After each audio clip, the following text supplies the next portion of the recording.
إن الحمد لله نحمده ونستعينه ونستغفره من يهده الله فلا مضل له ومن يضلل فلا هادي له وأشهد أن لا إله إلا الله وحده لا شريك له وأشهد أن سيدنا ونبينا وحبيبنا وشفيعنا وقرة أعيننا محمدا عبده ورسوله صلی اللہ تبارک و تعالی علیہ وعلی آلہ واصحابہ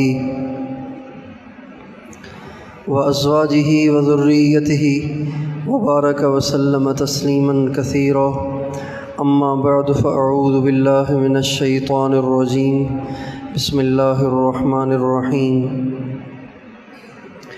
اعلموا انما الحیاۃ الدنیا لعب ولہو وزینۃ وتفاخر بینکم وتکاثر فی الاموال والاولاد وقال النبی صلی اللہ علیہ وسلم حب الدنیا رأس کل خطیہ سبحان ربک رب العزۃ عما یصفون وسلام علی المرسلین والحمد للہ رب العالمین اللہم صلی علی سیدنا محمد وعلی آل سیدنا محمد وبارک وسلم۔ اس کو اس میں لگا دیں۔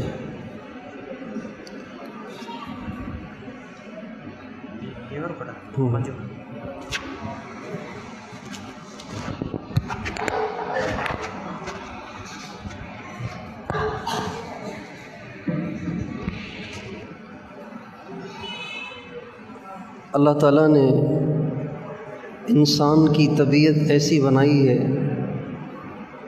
کہ اگر اس کے دل میں کسی چیز کا شوق پیدا ہو جائے، کسی چیز کی محبت پیدا ہو جائے، کسی چیز کی رغبت پیدا ہو جائے تو پھر انسان اس کے حاصل کرنے میں نہ تو سردی دیکھتا ہے نہ گرمی دیکھتا ہے اور نہ حالات کو سازگار دیکھتا ہے نہ ناگواریوں کی پرواہ کرتا ہے۔ سمجھ میں آ رہا ہے؟ کچھ سمجھ میں آ رہا ہے؟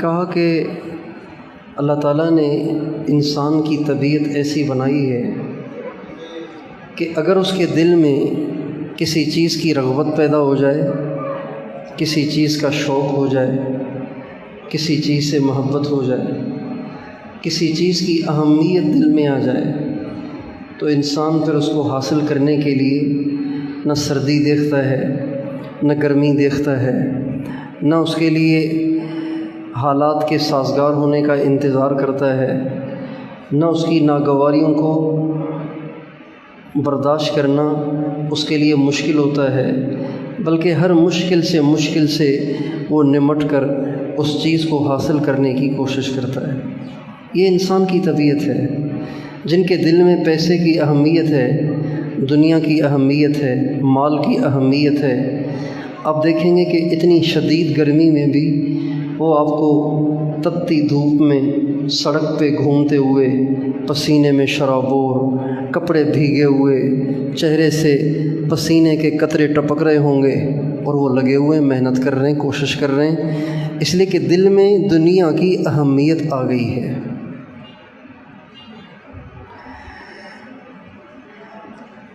تو گرمی کی شدت رکاوٹ نہیں ہے، گرمی کی شدت رکاوٹ نہیں ہے۔ اسی طرح یہ جو کسان ہوتے ہیں، زمیندار ہوتے ہیں، کسان ہوتے ہیں، تو یہ رات کو 2 بجے اٹھ کر سردیوں کے موسم میں رات کو 2 بجے اٹھ کے اپنے کھیت کو پانی لگا رہے ہوتے ہیں۔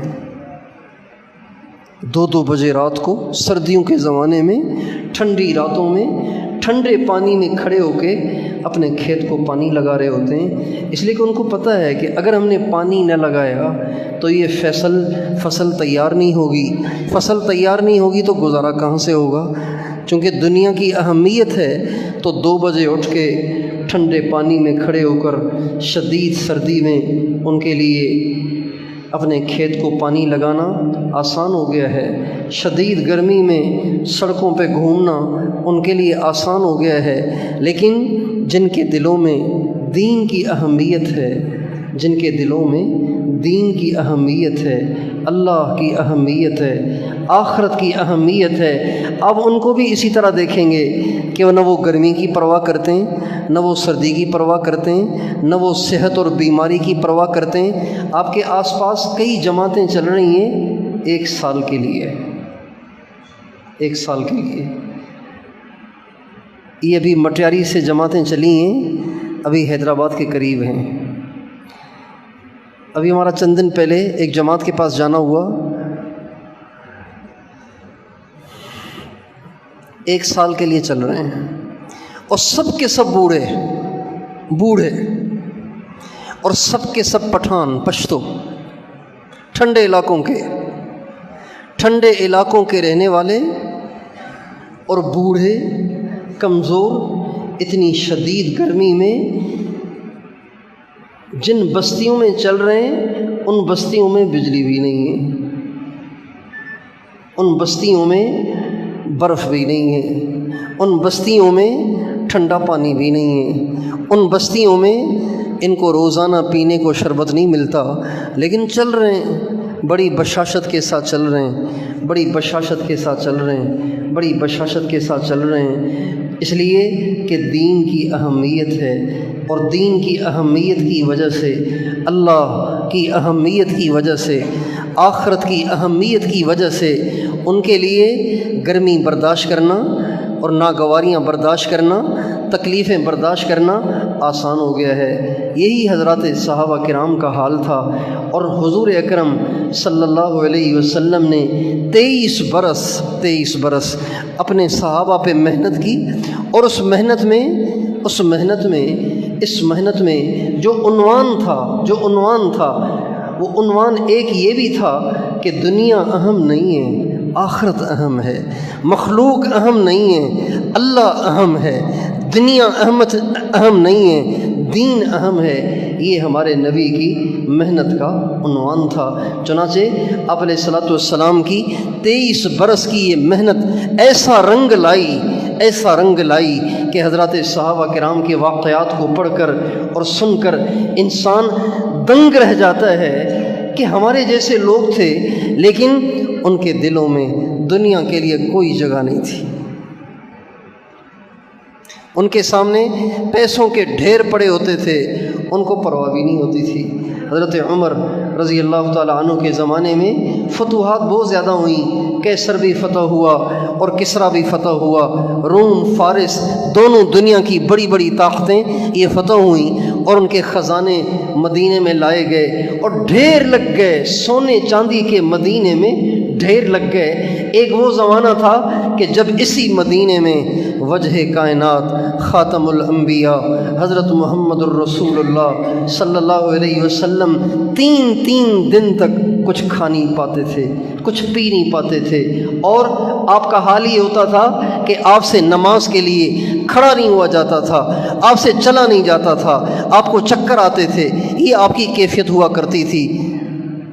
لیکن آج حضرت عمر کے دور میں حال یہ ہے کہ اسی مسجد نبوی میں، جس مسجد نبوی میں آقائے دو جہاں صلی اللہ علیہ وسلم کمزوری سے نڈھال ہوتے تھے اور آپ کے چہرے کا رنگ زرد ہو رہا ہوتا تھا، اسی مسجد نبوی میں آپ بیٹھے ہوئے تھے، حضرت کعب بن عجرہ رضی اللہ تعالی عنہ حاضر خدمت ہوئے اور کہا یا رسول اللہ، آپ کے چہرے کا رنگ کچھ بدلا لگ رہا ہے، مالی اراک متغیر اللون، آپ کے چہرے کا رنگ بدلا ہوا کیوں ہے؟ آپ علیہ السلام نے فرمایا اے کعب، آج 4تھا دن ہے میں نے کچھ نہیں کھایا، آج 4تھا دن ہے میں نے کچھ نہیں کھایا، اور آج اسی مسجد نبوی میں سونے چاندی کے ڈھیر لگے ہوئے ہیں، سونے چاندی کے ڈھیر لگے ہوئے ہیں۔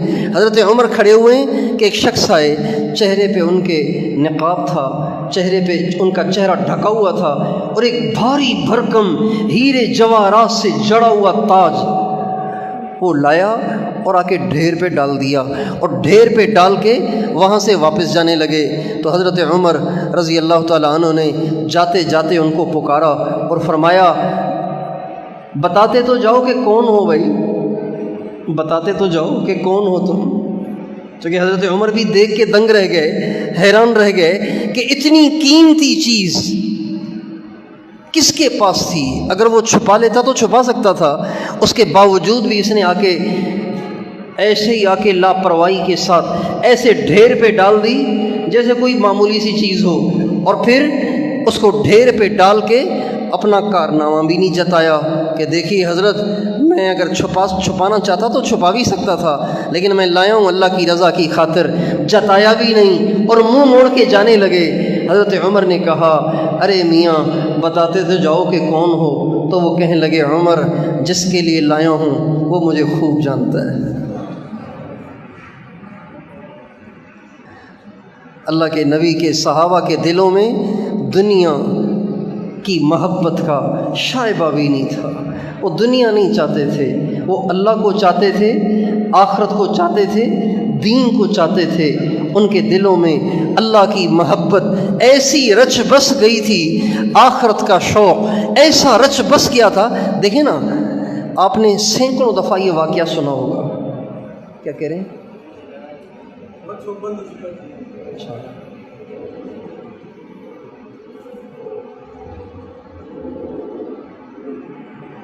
سینکڑوں دفعہ آپ نے یہ واقعہ سنا ہوگا۔ حضرت خنسا رضی اللہ تعالیٰ عنہ ہمارے نبی کی صحابیہ ہیں، اور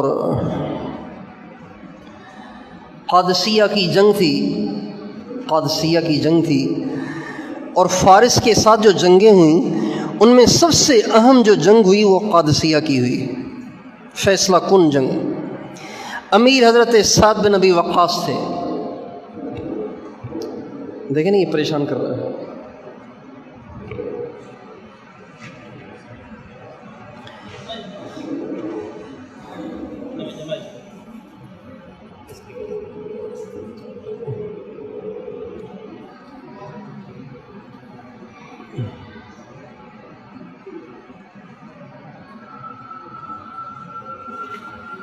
صحابہ کرام کی جو فارس کے ساتھ جنگیں ہوئی ہیں ان میں سب سے اہم جو جنگ تھی وہ قادسیہ کی تھی۔ قادسیہ کی جنگ میں حضرت سعد بن ابی وقاص مسلمانوں کے امیر تھے۔ اسی جنگ، صبح کو جنگ ہونی ہے، رات کو بتا دیا گیا تھا کہ صبح کو جنگ ہوگی۔ تو مسلمانوں کے لشکر میں ایک ماں بھی تھی، عورت تھی۔ مسلمانوں کے لشکر میں ایک عورت تھی، اس کا نام تھا حضرت خنسا۔ اس کے ساتھ اس جنگ میں، اس سفر میں 4 بیٹے بھی ساتھ تھے۔ لشکر مسلمانوں کا ہے، اس میں ایک عورت ہے، اور اس عورت کے 4 بیٹے بھی اس کے ساتھ شریک ہیں۔ جب یہ اعلان ہو گیا کہ صبح کو جنگ ہے تو رات کو اس عورت نے اپنے 4 بچوں کو بٹھایا۔ اب آپ سنیے، 4 بچوں کو بٹھایا، اور 4 بچوں کو بٹھا کے ماں کیا کہتی؟ ماں تو یہ کہتی ہے کہ بیٹا ذرا سنبھل کے جانا، ذرا خیال سے جانا، کہیں چوٹ نہ لگ جائے، کہیں زخم نہ آ جائے، ذرا خیال سے جانا، اور پھر جلدی واپس آنا، مجھے پریشانی رہے گی، ٹینشن رہے گی، جلدی آنا پھر واپس۔ ماں تو یہ کہتی ہے نا، بیٹا رابطے میں رہنا۔ ہم جاتے ہیں نا چلے میں تو مائیں کہتی ہیں بیٹا رابطے میں رہنا، موبائل ضرور لے کے جانا، روزانہ فون کر کے بتانا کہاں ہو تم۔ تو ماں تو یہی کہتی ہے۔ حضرت خنسا رضی اللہ تعالی عنہ اپنے 4 بچوں کو رات کو بٹھایا ہے، اور بچوں سے کیا کہہ رہی ہے؟ بچوں سے کہہ رہی ہے بچوں میں نے تمہیں اپنی چھاتی کا دودھ پلایا ہے، میں نے تمہیں اپنے پیٹ سے جنا ہے، اور تم حلالی ہو، تم حرامی نہیں ہو، میں نے تمہارے ساتھ کوئی خیانت نہیں کی، تمہارا باپ ایک ہی ہے، میں نے تمہارے ساتھ کوئی خیانت نہیں کی، میں نے تمہیں چھاتی کا دودھ پلایا، میں نے تمہارے باپ سے کوئی خیانت نہیں کی، تمہارے ماموں کو میں نے رسوا نہیں کیا۔ دیکھو، اگر میرا تم پہ کوئی حق ہے، اگر میرا تم پہ کوئی حق ہے تو وہ تو تب ادا ہوگا جب تم چاروں کے چاروں صبح سویرے اٹھتے ہی تلواریں ہاتھ میں لیے کفار کے مجمع میں گھس جاؤ، اور پھر پیچھے مڑ کے نہ دیکھنا کہ کیا ہوگا اور کیا ہو رہا ہے، بلکہ آگے بڑھتے چلے جانا، آگے بڑھتے چلے جانا، آگے بڑھتے چلے جانا۔ اگر تم چاروں شہید ہو گئے تو یہ میرے لیے بڑی سعادت ہوگی۔ کوئی ماں یہ کہہ سکتی ہے؟ کسی ماں میں اتنا حوصلہ ہے، کسی ماں میں اتنی ہمت ہے کہ وہ اپنے بچوں کو مرنے کے لیے تیار کرے؟ 4 بچوں کو، چلو 2 کو بھیج دیتی، 2 کو رکھ لیتی۔ ہم کہتے ہیں نا بھئی دین دنیا دونوں کٹھے چلنے چاہیے، تو چلو 2 دین کے لیے قربان کر دیتی، 2 اپنے گھر چلانے کے لیے اپنے پاس بٹھا دیتی۔ 4 کے 4 کو بھیجا، اور 4 کے 4 کو بھیجتے ہوئے یہ ترغیب دی کہ واپس نہیں آنا، 4 کے 4 قربان ہو جانا۔ اللہ کی شان دیکھیے، بچ بھی سکتے تھے، بچ بھی سکتے تھے، زخمی بھی ہو سکتے تھے۔ اللہ کی شان دیکھیں کہ اس عورت کی یہ آرزو پوری ہوئی، اس کی یہ تمنا پوری ہوئی، اور 4 کے 4 شہید ہو گئے۔ جب ان 4 کی شہادت کی خبر ماں کو دی گئی تو ماں کی آنکھ میں آنسو نہیں آیا، ماں روئی نہیں، ماں نے واویلا نہیں کیا، ماں چلائی نہیں اور چیخی نہیں، بلکہ ماں نے کہا اے اللہ تیرا شکر ہے، تو نے میرے تحفے کو قبول کر لیا۔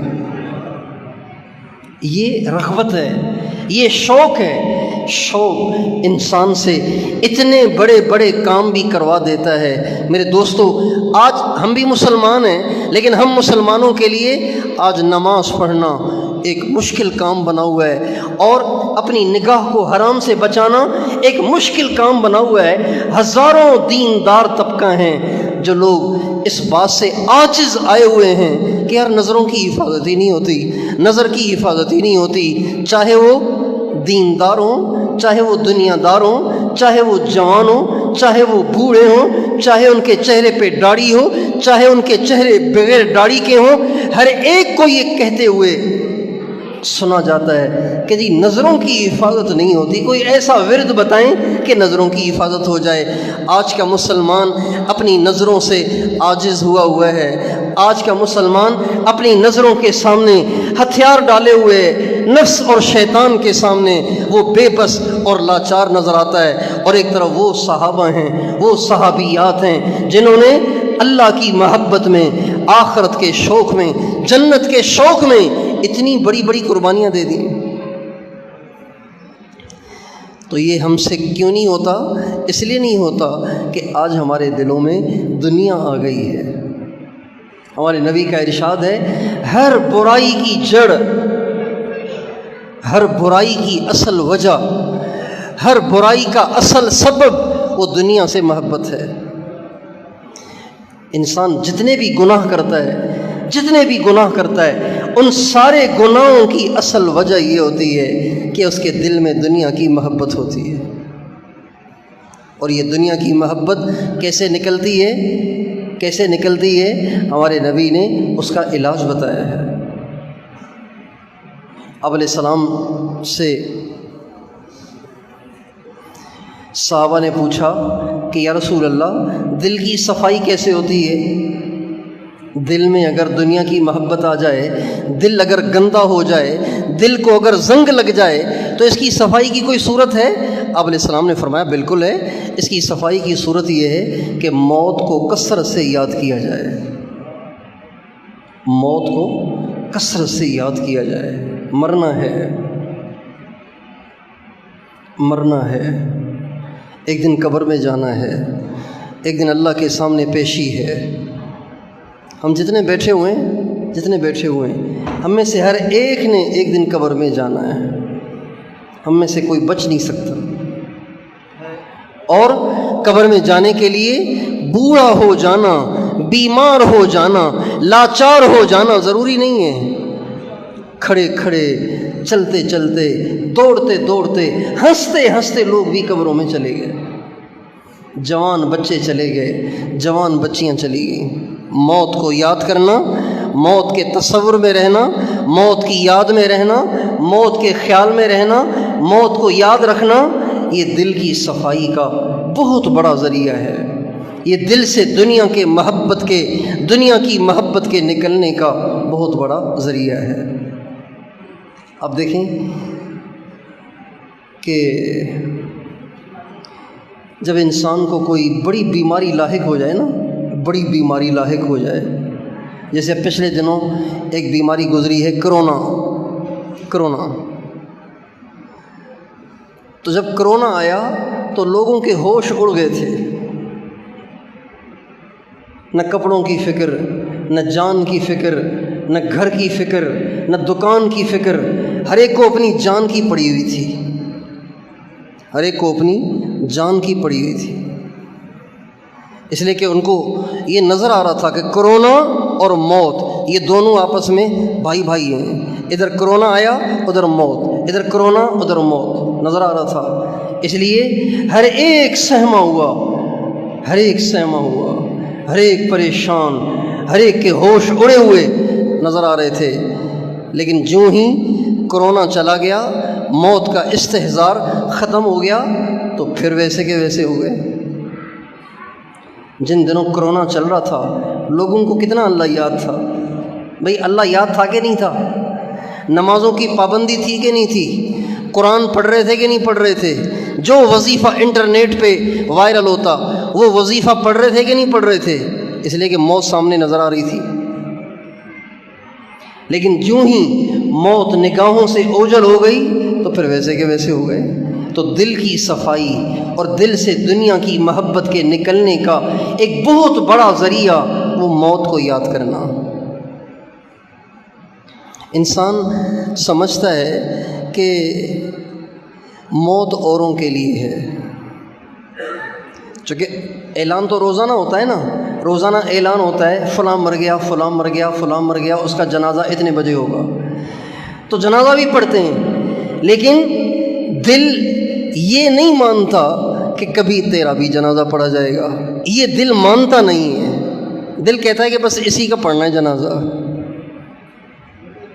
اگر انسان کو یہ تصور حاصل ہو جائے، یہ استحضار حاصل ہو جائے، یہ دھیان حاصل ہو جائے کہ میں نے بھی مرنا ہے، تو پھر انسان کبھی بھی دنیا سے محبت نہیں کرتا، اور دنیا کی محبت کی وجہ سے اللہ کو ناراض نہیں کرتا۔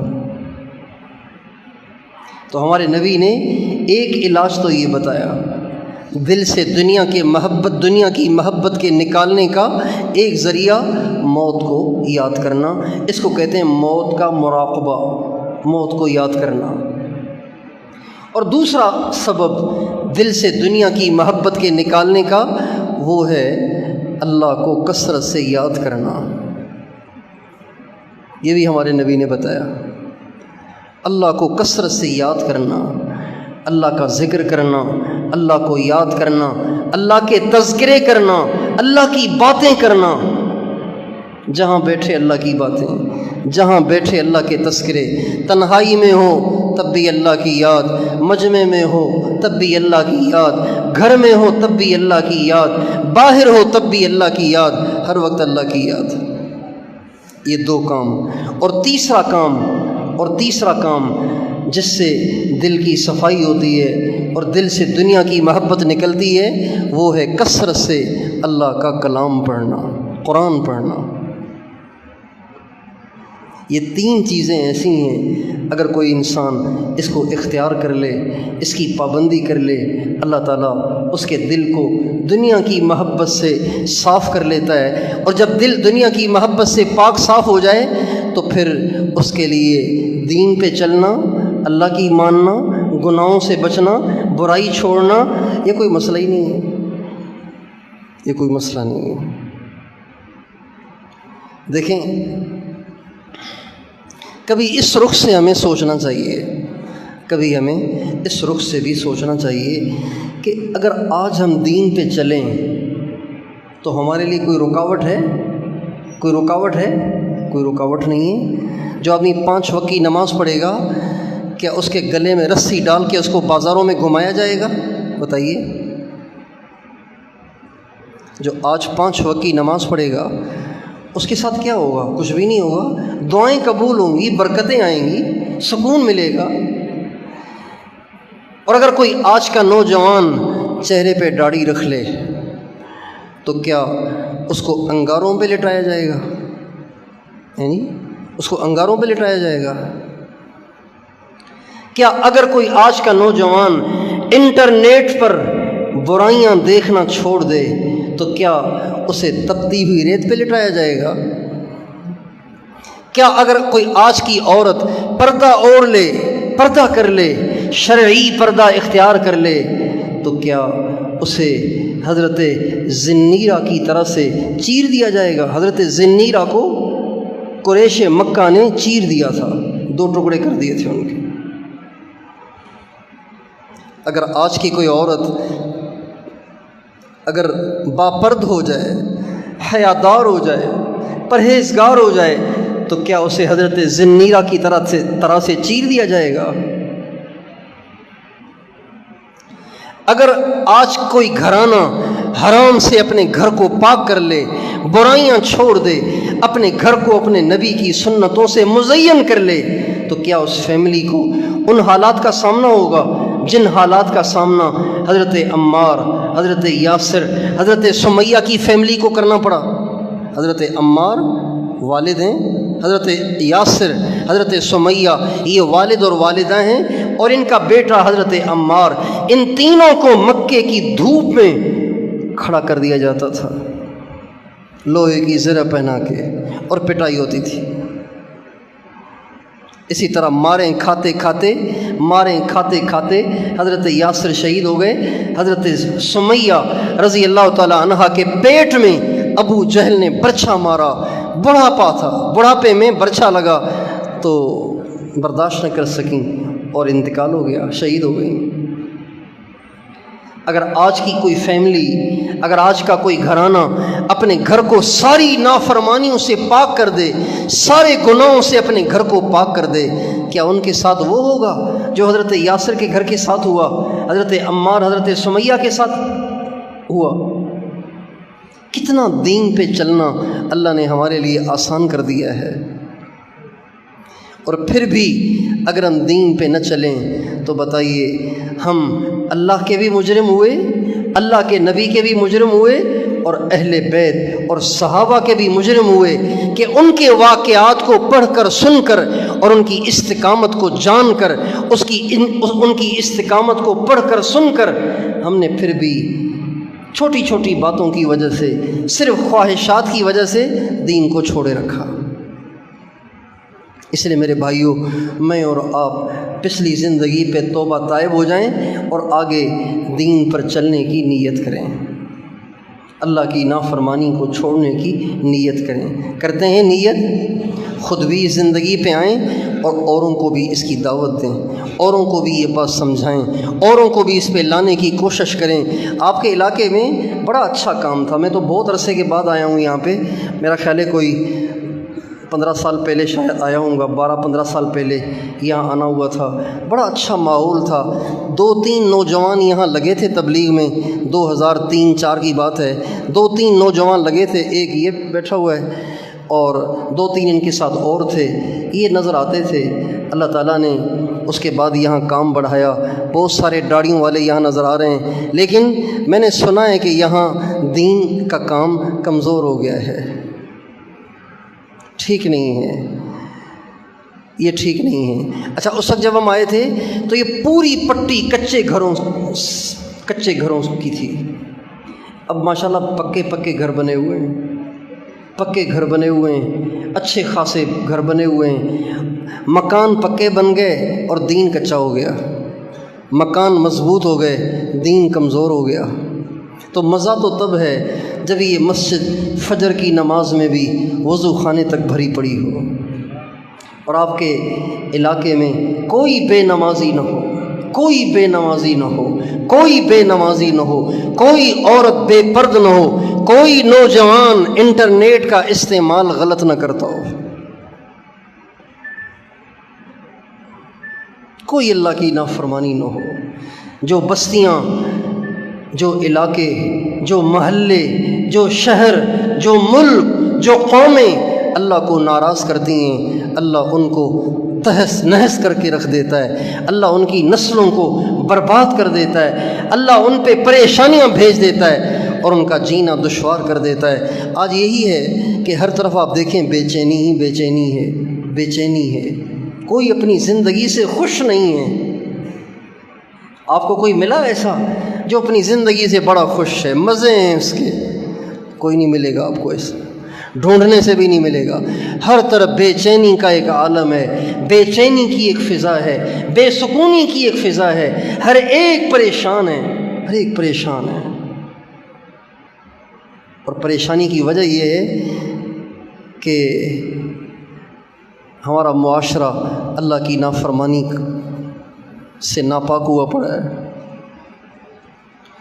تو اس لیے میں بھی نیت کرتا ہوں، آپ بھی نیت کر لیں کہ ہم دوبارہ سے اللہ کو راضی کرنے میں لگیں گے اور دین کی محنت کو بڑھائیں گے اور اس پورے علاقے میں ایسی فضا بنائیں گے کہ یہاں کوئی بے نمازی نہ بچے، کوئی عورت بے پردہ نہ رہے، کوئی اللہ کی نافرمانی نہ ہو، اور روزانہ اس کے لیے محنت کریں، اس کے لیے محنت روزانہ کریں، روز محنت کریں، دو دو کی جوڑیاں بن بن کے ایک ایک گھر پہ جائیں، ان کو جا کے دعوت دیں، ان کی جا کے ذہن سازی کریں، ان کو جا کے بتائیں کب تک کریں گے ہم نافرمانیاں، کب تک کریں گے اللہ کو ناراض؟ آخر مر کے تو اللہ کے پاس جانا ہے نا، آخر مر کے اللہ کے پاس جانا ہے۔ تو کیا خیال ہے اپنے علاقے میں دوبارہ سے دین کی فضا بنائیں گے انشاءاللہ؟ سارے چانگ گوٹ کو نمازی بنا دیں، کوئی بے نمازی نہ رہے۔ تو آپ جتنے بیٹھے ہوئے ہیں، آپ میں سے کون کون یہ نیت کرتا ہے کہ 5 نمازیں جماعت کے ساتھ مرتے دم تک پڑھوں گا؟ ماشاءاللہ۔ دوسری بات، کوئی گناہ نہ کریں۔ اگر کسی کا ایمان اتنا مضبوط ہے، کسی کا ایمان اتنا مضبوط ہے کہ اس کے سامنے کوئی بری سے بری تصویر آ بھی جائے، کوئی بری سے بری تشہیر آ بھی جائے، تو وہ اپنی نگاہ کو بچا کے اپنے ایمان کو بچا لیتا ہے، اور اس کو انٹرنیٹ کی مجبوری بھی ہے، وہ بے شک استعمال کرے، اس کے لیے جائز ہے۔ جس کو انٹرنیٹ کا استعمال کرنا ضروری ہے، مجبوری ہے اس کی، اور اس کا ایمان بھی اتنا مضبوط ہے کہ اگر ننگی عورت بھی اس کے سامنے سے گزر جائے تو اس کے ایمان پہ فرق نہیں پڑتا، تو وہ بے شک انٹرنیٹ استعمال کرے۔ لیکن اگر کوئی اپنی نگاہوں کو ان ننگی ایڈوں سے نہیں بچا سکتا تو اس کے لیے انٹرنیٹ کا استعمال جائز نہیں ہے، ناجائز ہے، حرام ہے، کبیرہ گناہ ہے۔ دیکھیں، یہ ایک فقہی مسئلہ ہے کہ جہاں ایمان کو خطرہ ہو نا، جہاں ایمان کو خطرہ ہو وہاں سے ہجرت کرنا واجب ہے۔ جہاں ایمان کو خطرہ ہو وہاں سے ہجرت کرنا، سب بتائیے کیا ہے؟ سب بتائیے کیا ہے؟ واجب ہے۔ جہاں ایمان کو خطرہ ہو وہاں سے ہجرت کرنا واجب ہے۔ اس وطن کو چھوڑ دینا، رشتہ داروں کو چھوڑ دینا، بھائی بہنوں کو چھوڑ دینا، اس علاقے کو چھوڑ دینا واجب ہے جہاں ایمان کے بچانے میں دشواری پیش آ رہی ہو۔ تو جب علاقے اور وطن اور اپنے رشتہ دار اور اپنے آبائی علاقے کو چھوڑ دینا واجب ہے، تو بتائیے جہاں روز ہمارا ایمان برباد ہوتا ہو، روزانہ ہم سے بدنگاہی ہو جاتی ہو، روزانہ ہم سے آنکھوں کی بدماشی ہو جاتی ہو اور برائی ہو جاتی ہو، تو اس کو دوبارہ استعمال کرنا ہمارے لیے جائز ہوگا؟ اس لیے یہ بہت بڑا فتنہ ہے، بہت بڑا فتنہ ہے، بہت بڑی آزمائش ہے۔ ہر زمانے میں مسلمانوں کے ایمان کو پرکھنے کے لیے، مسلمانوں کے ایمان کو جانچنے کے لیے کوئی نہ کوئی آزمائش آتی ہے۔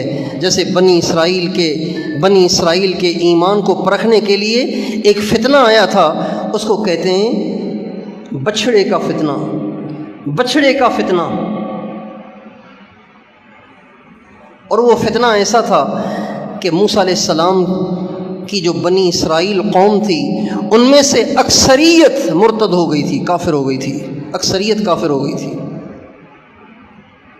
یہ ایک فتنہ تھا۔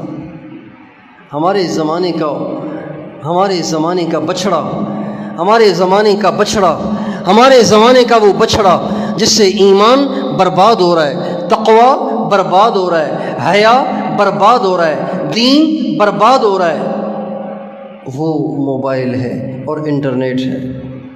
یہ ہمارے زمانے کا بچھڑا ہے، یہ ہمارے زمانے کا بچھڑا ہے جو دینداروں کو بھی بے دین بنا رہا ہے۔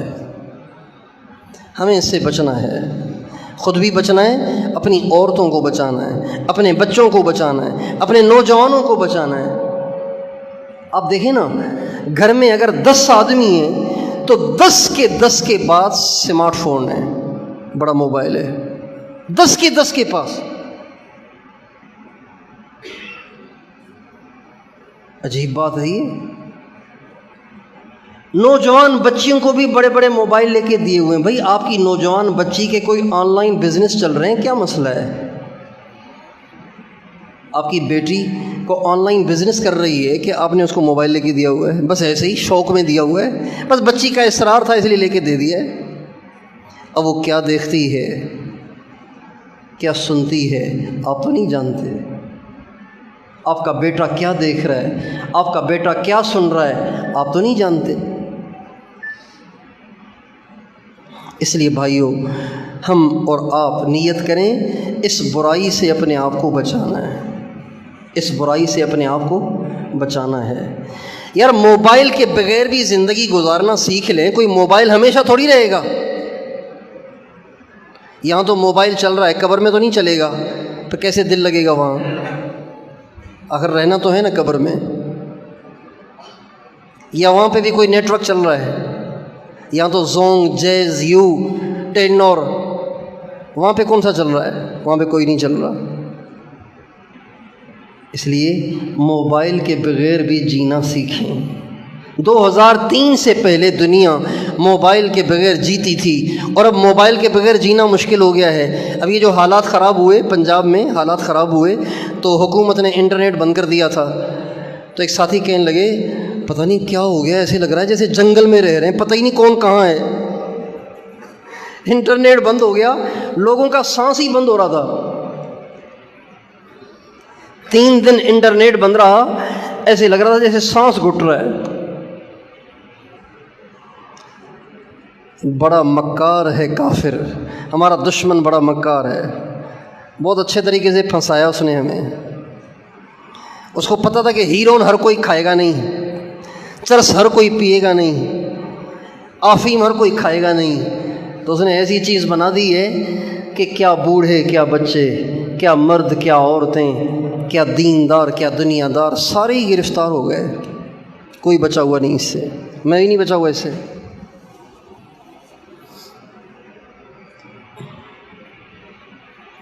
اللہ تعالی ہم سب کو بچائے، اللہ بچائے، آمین تو کہو زور سے۔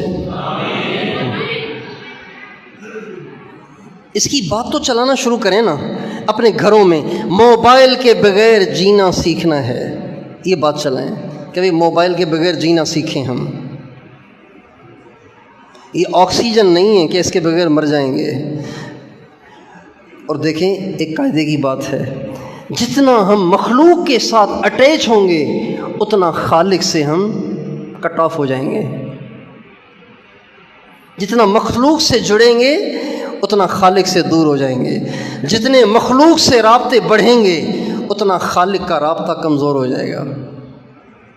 اور یہی ہے موبائل کے آنے سے ادھر ادھر تو رابطے بڑھ گئے ہیں، دنیا کے آخری کنارے پہ بیٹھ کے، دنیا کے آخری یہاں رہ کر آپ دنیا کے آخری کنارے میں بیٹھے ہوئے انسان کو دیکھ سکتے ہیں کہ وہ کیا کھا رہا ہے، کیا پی رہا ہے، کیا بول رہا ہے، اس نے کیا پہنا ہوا ہے، یہاں بیٹھ کے دیکھ سکتے ہیں۔ مخلوق سے رابطے اتنے وسیع ہو گئے ہیں کہ دنیا کے آخری کنارے پہ بیٹھا ہوا انسان آپ کو نظر آتا ہے وہ کیا کر رہا ہے، وہ کس حالت میں ہے، لیکن جتنے رابطے ہمارے مخلوق سے بڑھ گئے اتنا اللہ سے رابطہ کمزور ہو گیا ہے۔ عام لوگ شکایت کرتے ہیں اجی نماز میں دھیان نہیں جمتا، کیا کریں؟ بھئی رابطے بڑھائے ہوئے ہیں تو دھیان کیسے جمے گا؟ رابطے اتنے سارے بنائے ہوئے ہیں تو کیسے دھیان جمے گا نماز میں؟ تو اس لیے موبائل کے بغیر جینے کو سیکھنا ہے۔ سیکھیں گے؟ سب کہیں اپنے گھر والوں کو بھی موبائل کے بغیر جینا سکھائیں گے، اپنے گھر والوں اپنے بچوں کو موبائل کے بغیر جینا سکھائیں گے، اور اپنے بچوں کا دل بہلانے کے لیے ان کو موبائل نہ دیں، ان کو کھلونے دے دیں، ان کو کھیل کود میں لگائیں، بے شک ہاکی کھیلیں، فٹ بال کھیلیں، ایکسرسائز کریں،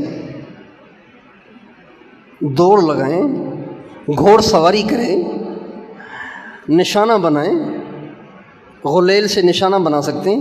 غریب سے غریب آدمی بھی غلیل تو خرید سکتا ہے نا، بھائی بندوق تو چلو غریب نہیں خرید سکتا لیکن غلیل تو خرید سکتا ہے نا، تو نشانہ بازی سکھائیں بچوں کو۔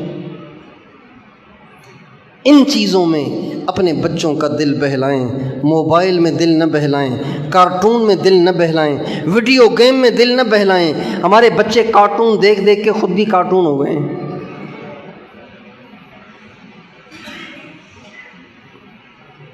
عجیب ہی نسل پیدا ہو گئی ہے آج کل، عجیب نسل ہے، چین نہیں، حرکت ہی حرکت، حرکت ہی حرکت۔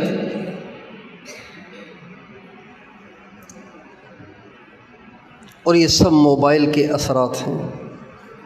تو اپنے بچوں کو اسپورٹس کے عادی بنائیں۔ کس کے عادی بنائیں گے؟ کھیل کے۔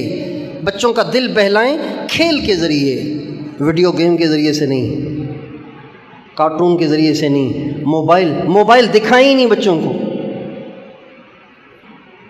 عجیب بات ہے، زیادہ عرصہ پہلے نہیں، 20 سال پہلے، 25 سال پہلے، 30 سال پہلے ہر دیندار کا یہ نظریہ تھا کہ ٹیلی ویژن دیکھنا حرام ہے، ٹیلی ویژن دیکھنا حرام ہے۔ اور اب خود ہی بچوں کو ٹیلی ویژن لے کے دیے ہوئے ہیں، چھوٹے چھوٹے ٹیلی ویژن، یہ موبائل ٹیلی ویژن ہے نا، چھوٹے چھوٹے ٹیلی ویژن اپنے بچوں کو لے کے دیے ہوئے ہیں۔ اب وہ کیا ہوتا ہے، شروع میں تو سنتے ہیں مولانا طارق جمیل صاحب کو، حضرت جی پی ذوالفقار صاحب کو، اور پھر آہستہ آہستہ کیا ہوتا ہے، پھر آگے پیچھے ہو جاتے ہیں، پھر کچھ اور دیکھنا شروع ہو جاتے ہیں۔ اس لیے ہمیں اپنے گھروں میں یہ ماحول بنانا ہے کہ موبائل کے بغیر جینا ہے، موبائل کے بغیر، بولیں تو صحیح، موبائل کے بغیر جینے کو سیکھنا ہے۔ کریں گے مشق؟ کون کون آج سے مشق شروع کرے گا؟ اچھا، اس کی آسان صورت ہے، جن کی جیبوں میں ہر وقت موبائل کھلا رہتا ہے نا، وہ اس طرح مشق شروع کریں کہ کچھ گھنٹے مقرر کر لیں کھولنے کے، باقی بند رکھیں، 4 گھنٹے کھلا رہے، 20 گھنٹے بند رہے۔ جس کو کام ہوگا وہ آپ تک پہنچ جائے گا، آپ پریشان نہ ہو۔ میں موبائل تھا میرے پاس تو اس پہ کالیں بہت آتی تھیں، تو میری عادت تھی کہ کبھی بھی موبائل نہ بند کرتا تھا نہ سائلنٹ پہ رکھتا تھا۔ رات کو 2 بجے بھی کسی کی کال آئے تو اٹھ کے سنتا تھا، جی کیا بات ہے، عادت تھی۔ اور سوچتا یہ تھا کوئی بیچارہ پریشان ہوگا، کیا ہوگا اگر میں نہیں اٹھاؤں گا تو اس کا کیا ہوگا، وہ کہاں جائے گا، پتہ نہیں اس کو کیا پریشانی، پتہ نہیں اس کو کیا مسئلہ ہے، اس لیے اٹھانا ہے۔ ہوتے ہوتے یہ ہو گیا کہ میں دماغی مریض ہو گیا بالکل۔ اب حال یہ ہے کہ نہ دن کو نیند آتی ہے نہ رات کو نیند آتی ہے۔ رمضان کا مہینہ، اور یہ رمضان کے مہینے کو بھی 1 مہینہ ہو رہا ہے، یہ 2 مہینے گزر گئے، میں رات کو نہیں سو سکا۔ 1 گھنٹہ 2 گھنٹہ 1 گھنٹہ 2 گھنٹہ نیند نہیں آتی۔ اوروں کی ہمدردی کرتے کرتے اپنا دماغ فیل کر دیا۔ اب کوشش کرتا ہوں کہ موبائل بند رہے، موبائل بند رہے، جس کا کام ہوگا پہنچ ہی جائے گا، اور کیا۔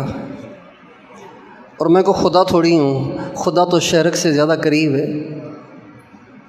تو گاڑی چل رہی ہے، کوئی مر نہیں گیا ہے، میری کال نہ اٹھانے کی وجہ سے کوئی اب تک مجھے کسی کے مرنے کی خبر سنائی نہیں دی کہ بھی آپ نے کال نہیں اٹھائی وہ فوت ہو گیا۔ اس لیے میرے بھائیوں، موبائل کے بغیر جینا سیکھیں، اپنے بچوں کو سکھائیں، اپنی عورتوں کو سکھائیں، اپنے آپ کو اللہ کے ساتھ یکسو کرنے کی کوشش کریں، رابطے کم کریں، اللہ سے رابطے کو قائم کریں اور بڑھائیں اور مضبوط کریں۔ کریں گے کوشش انشاءاللہ، اللہ تعالیٰ ہم سب کو توفیق دے، اور پہلے کی طرح دوبارہ آپ سارے چانگ گوٹھ والے چست ہو جائیں۔ دھڑا دھڑ 6 روزے کی جماعتیں، دھڑا دھڑ چلے کی جماعتیں، دھڑا دھڑ 4 مہینے کی جماعتیں تیار کریں، اور اللہ کے راستے میں لوگوں کو نکالیں، اور یہاں سے گاڑیاں بھر بھر کے موٹر سائیکلوں پہ جا